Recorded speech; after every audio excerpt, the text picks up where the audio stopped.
Mon premier contact avec l'artémisia, suite à une crise de paludisme que je fais à Kinshasa, c'était un paludisme résistant, parce que j'avais déjà pris des antipaludéens, ça ne marchait pas. Et un ami qui travaille déjà avec l'artémisia m'a proposé la plante comme traitement. Je lui ai dit, bon, je n'aime pas les charlatans avec les plantes qui traitent avec des plantes. Il a insisté beaucoup. Et le troisième jour, je me sentais déjà très bien. Il n'y avait plus de maux de tête, il n'y avait plus de fièvre, ainsi de suite. Et à la fin du traitement, le 7e jour, je suis parti refaire les examens des laboratoires. Tout était vraiment très bien. Je n'avais plus de plasmodium. Et voilà, et c'était mon premier contact avec la plante artémisia. Impressionné par ce résultat, le docteur décide de consacrer la suite de ses études à la plante.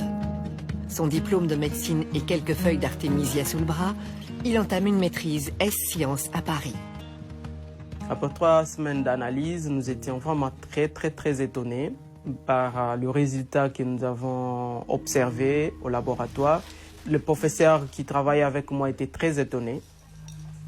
Elle a refait les examens elle-même. Je me rappelle encore l'un de mes professeurs qui me dit, voilà, et ça c'est une bombe. Et on ne peut pas que cette bombe puisse sauter dans notre laboratoire parce que juste les subventions des laboratoires proviennent de firmes pharmaceutiques. Et on a arrêté la recherche. On m'a même arraché mon cahier des laboratoires où il y avait des manipulations.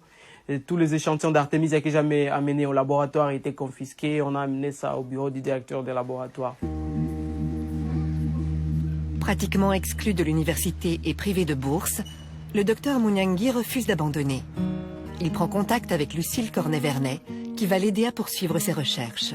Nous avons décidé ensemble, en fait, de monter une grande étude aux normes de l'OMS. Donc c'est un peu compliqué, c'est randomisé en double aveugle, etc.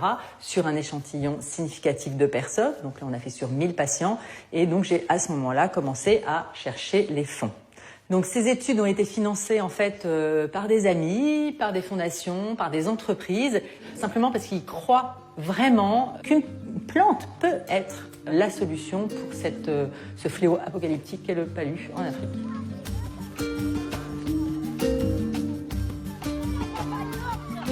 Une fois le financement acquis, le docteur débute l'étude au Maniema.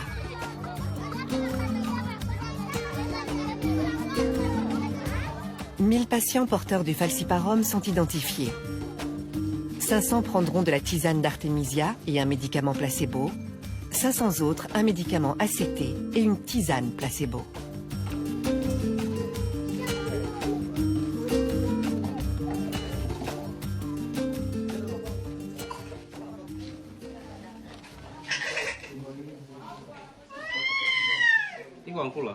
Le docteur Michel Idumbo est l'investigateur principal de l'étude. On diagnostique le paludisme, on prélève l'échantillon, donc le sang, avant le traitement, puisque ce sang-là devrait être examiné à un laboratoire du niveau supérieur, là où on peut, faire la numération des charges parasitaires. Et à ce moment-là, on mettait de façon aveugle un groupe de malades sous la tisane et un autre groupe de malades sous les ACT. Et nous avons fait 4 mois en train de récolter les données chaque jour. Donc avec les ACT et la tisane, les deux avaient un bon résultat clinique. Mais quand vous faites la parasitologie, vous allez trouver que les malades qui étaient sous tisane, il y avait disparition de la charge parasitaire. Mais tandis que les malades qui étaient soumis sous traitement ACT, il y avait encore des parasites dans leur sang, même si leur état clinique était déjà amélioré. Oui. Les résultats sont en effet spectaculaires. Alors que les médicaments ACT sont jugés efficaces à 80%, la tisane affiche un score de 97%. Et sans effet secondaire, contrairement aux médicaments. Le résultat était surprenant, positivement, et c'est là que les ennuis commencent avec la médecine conventionnelle. Quel genre d'ennui?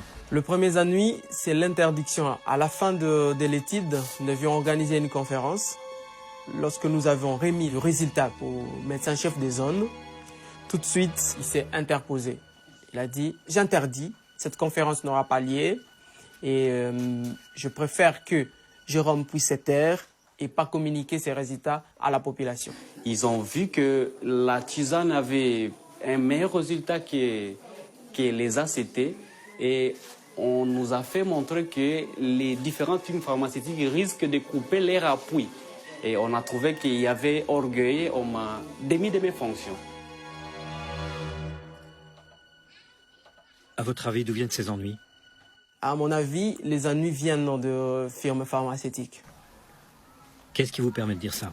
Après les publications des résultats, on a dit aux patients que voilà, la tisane était efficace et eux-mêmes l'ont observé. Et là, les patients n'achètent plus les ACT en fait. Nous devenons de plus en plus gênants. J'étais interpellé par un grand dépôt pharmaceutique à Kindu qui m'a dit mais nous avons les ACT, on n'arrive plus à les vendre vraiment à cause de votre étude. Et là, monsieur, vous êtes en train de piétiner sur nos business.